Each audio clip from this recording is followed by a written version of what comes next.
Introducing Lost Eden. When the Ottoman Empire deemed our wine unholy, we took our winemaking to the hills. When Soviets seized control,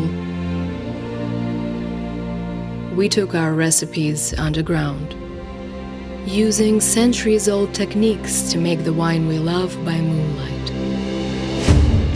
And so, the country of Georgia, a lush, green garden nation nestled between the Black Sea and the Russian border, has remained a mystery to the rest of the world. But throughout our tumultuous history, gentle Georgia fought back by making wine, not war, quietly perfecting the delicate recipes of our ancestors. Taste the wine you weren't supposed to. A red blend from the region even the French regard as the birthplace of wine. Taste the work of 11th generation winemaker Lado Uzunashvili. Its expressive notes of black fruit and hints of oak from the Saperavi grape are as distinguished as the country it comes from.